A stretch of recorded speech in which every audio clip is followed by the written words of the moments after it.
December 15th, 1791. The first 10 amendments to the U.S. Constitution, the Bill of Rights, was ratified by the states. The great American experiment was underway. The notion that people would govern themselves was unprecedented. There were no models, no examples to choose from. For the first time, men enacted into law human rights, not just government-given rights. The authors deemed those rights so important, they made a provision to protect those rights so they could never be taken away. The Second Amendment.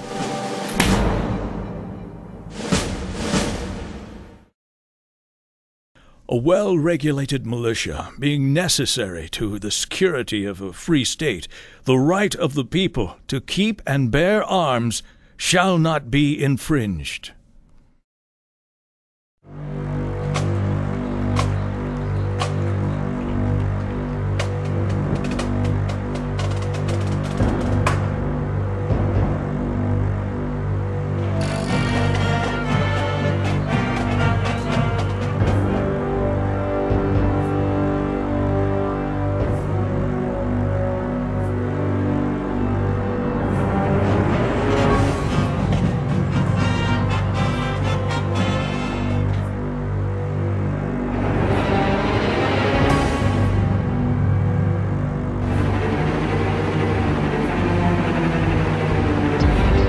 Time and time again, history replays itself. Unarmed civilizations fall prey to tyrannical leaders.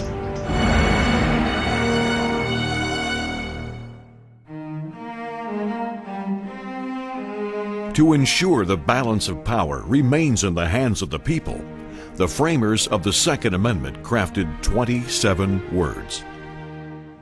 One sentence. To succinctly and definitively protect our freedoms from controlling political groups, oppressive religious organizations, or from an abusive government.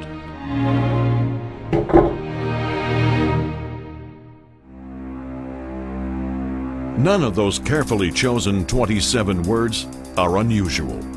The sentence is straightforward and crystal clear. There is no mention of limitations or restrictions on the type of arms citizens can carry. There is no mention of gun control. No distinction between sporting use and military use. No language regarding handguns, shotguns, rifles, or even weaponry not yet imagined.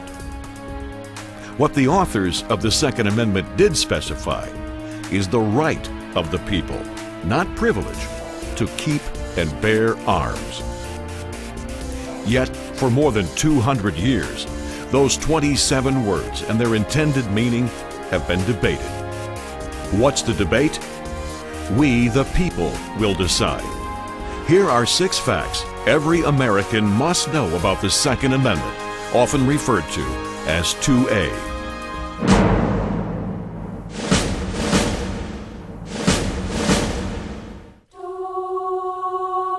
Fact number 1. The framers of the Bill of Rights believed in God. They fought for the freedom from religious persecution. They believed the right to self-defense is a fundamental God-given right that existed long before the creation of any government. In fact, written documents pertaining to self-preservation predate the Second Amendment by thousands of years. Reference to the right to freedom from violent harm and the right to self-defense is found in the Torah and Christian Bible in Exodus 22, verse 2. In Jewish law, the Talmud states, if someone comes to kill you, arise quickly and kill him.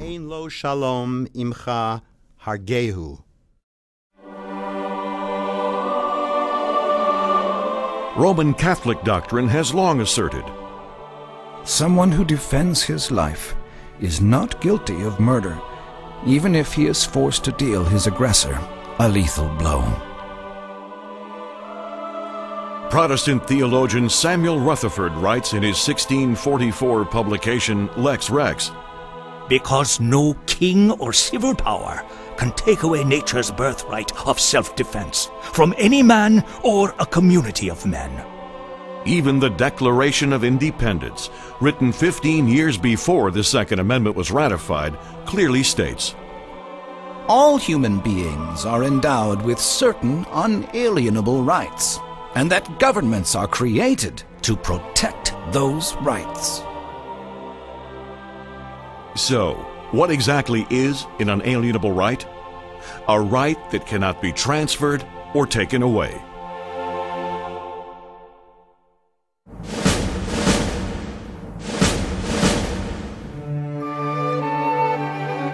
Fact number 2.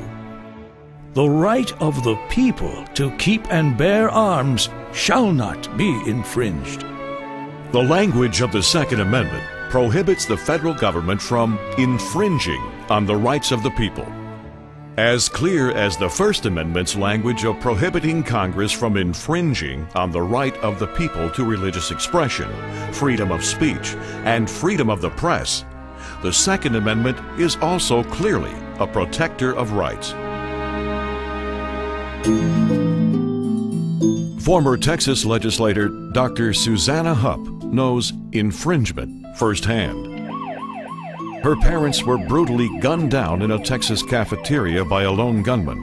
Reported subject shot 15 shots into The only thing that the gun laws did that day in Texas was keep people like me from being able to protect myself and my family. Due to a Texas state law prohibiting the carrying of firearms, the handgun that may have saved her parents' lives remained in her car. As odd as this may sound to you, I wasn't angry at the madman that did this, but I was mad as hell at my legislators because they had legislated me out of the right to protect myself and my family.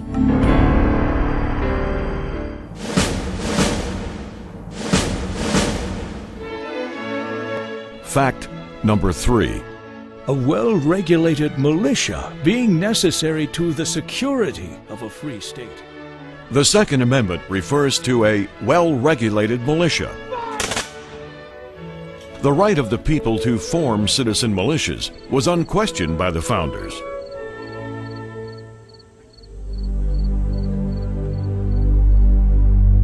Alexander Hamilton, in the Federalist Papers number 28, expressed, When a government betrays the people by amassing too much power and becoming tyrannical, the people have no choice but to exercise their original right of self-defense, to fight the government.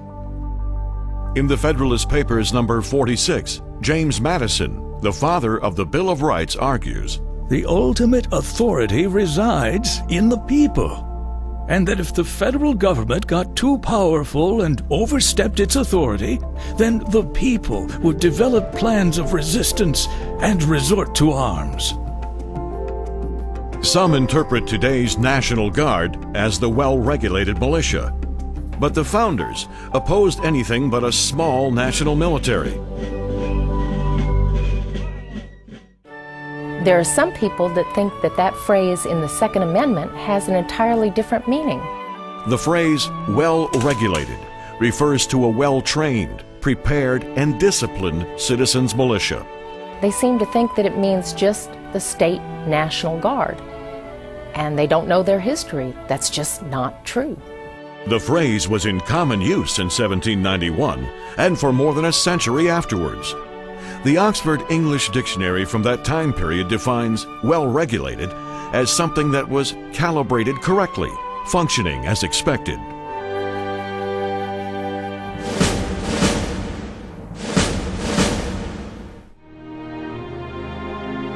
Fact number 4. A well-regulated militia being necessary to the security of a free state, the right of the people. Further evidence that a well-regulated militia being necessary to the security of a free state does not refer to the National Guard is supported by recent research. The writing style of the late 18th century legal documents typically began with a preamble. The purpose of the preamble was to state a purpose, not a limitation. New Hampshire's Constitution, written in 1784, begins with a preamble. The liberty of the press is essential to the security of freedom in a state. It ought therefore to be inviolably preserved. The Constitution has a preamble.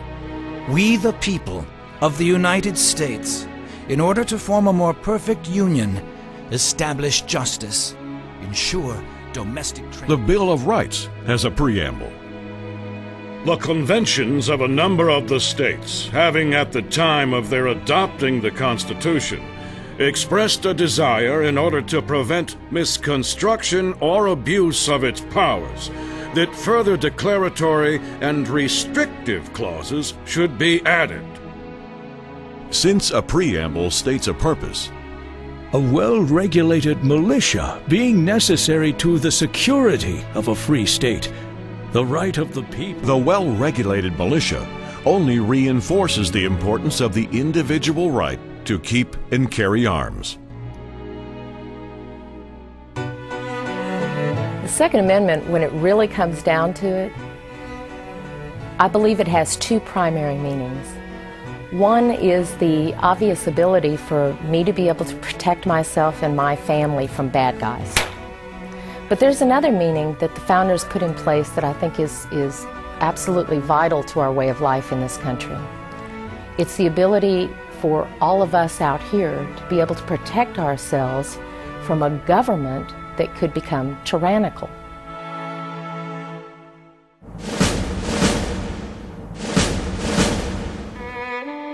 Fact number 5. Before the war between the states, some states enacted laws that made it illegal for slaves and freed African Americans to possess firearms. In the infamous Dred Scott case, the Supreme Court ruled in 1857 that people of African ancestry could not claim U.S. citizenship, essentially taking away the right of African Americans to own a gun. In truth, armed slaves would be able to retaliate against their owners. Ironically, even though the framers of the Second Amendment feared becoming slaves to their government, some were tragically willing to permit slavery. Now that slavery is abolished, all citizens of all races should enjoy the Second Amendment's legal protection.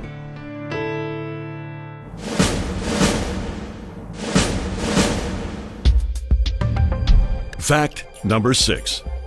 Over the past 60 years, the interpretation of the term well-regulated militia has come under fire from the Federal Circuit Courts of Appeal and many lower court judges. Those judges have wrongly ruled that the right to keep and bear arms doesn't apply to individuals, but have wrongly interpreted militia to mean the National Guard. But the words well-regulated militia had a far different meaning at the time the Second Amendment was written. In today's world, well-regulated is associated with intense government regulation. At the time the Second Amendment was drafted, the term didn't need to be defined. Colonial militias had been in existence for 150 years. With the exception of millers, ferrymen, and slaves, every adult male was required to join. It was your duty to report for service 4 to 6 times a year. You were required to have your own musket, bayonet, ammunition, and knapsack. If you were unable to supply your own firearm, the militia would provide you with one.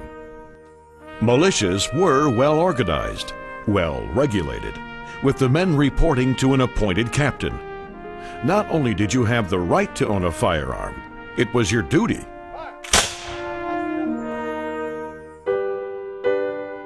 Although the Constitution gave Congress the power to raise and support a temporary army, the framers feared a standing army after the Revolutionary War. The overriding purpose of the Second Amendment in guaranteeing the right of the people to keep and bear arms was to maintain a check on the standing army. A well-regulated militia, being necessary to the security of a free state, meant ultimate power must be in the hands of the people. The Second Amendment is very specific about this. It is the right of the people, not the states, to keep and bear arms. Recently, the Supreme Court confirmed this view in the District of Columbia versus Heller, finding the right to keep and bear arms an individual right held by the people, not a collective right, as it's been interpreted previously. The court concluded, Americans have an individual right to possess a firearm unconnected with service in a militia, and to use that arm for traditionally lawful purposes, such as self-defense within the home. Without a doubt, the Supreme Court decision is a victory. Portions of the court document affirm the facts. The individual right to self-defense. Individual rights shall not be infringed. The correct interpretation of a well-regulated militia. But other portions of that same court document contradict the facts. Like most rights, the Second Amendment is not unlimited. It is not a right to keep and carry any weapon whatsoever, in any manner whatsoever, and for whatever purpose. Clearly, the controversy is not over. The decision speaks from both sides of the mouth and leaves the door wide open to misinterpretation.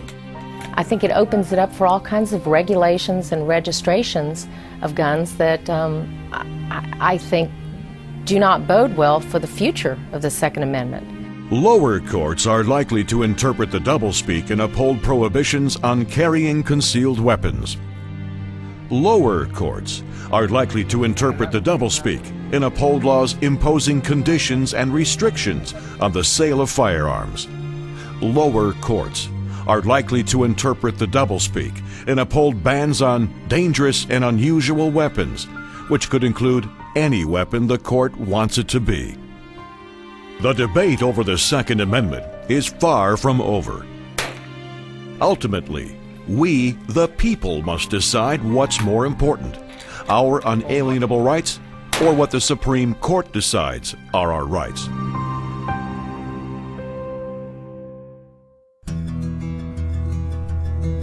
So what is it every American should know? Gun control laws have been in existence for hundreds of years. Gun control infringes on individual rights that have been in existence for thousands of years. Gun control is necessary when one group of people wants to control or dominate another group of people. Gun control is usually popularized by myth. You know, we constantly hear these myths about gun control out there. There's a myth that gun control saves lives. I'm a perfect example of the fact that that isn't true. There's a myth that we'd be safer with fewer guns. We have to have guns in the right hands. There's a myth that countries with gun control laws have lower crime. There's a myth that carrying concealed weapons leads to higher crime and accident rates. It's not true. And registering guns, in my opinion, it's always the precursor to confiscation, which means that I can't protect myself or my family. There is much evidence that proves more guns in the hands of more law-abiding citizens actually deters crime and lowers the homicide rate. Registering guns does little to keep guns out of the hands of criminals. Many cities with the strictest gun control laws often have the highest crime rate per capita. When criminals have guns and law-abiding citizens are disarmed, who are the gun control laws really protecting? It's about rights, and as long as you are exercising your right in a responsible manner, I don't think we should be placing regulations upon how you exercise that right.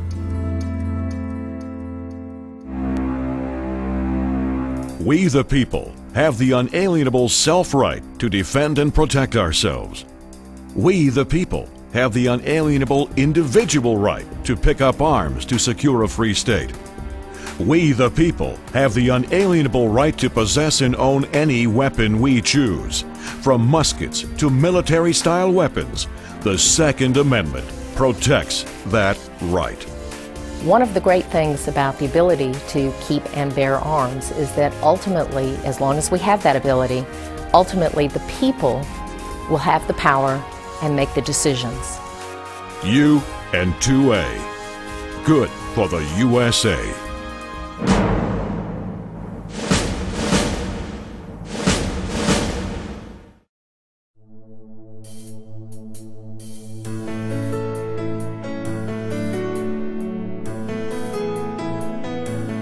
It's your right, your responsibility, defending life, defending liberty, from kings and tyrants, murderers and thieves.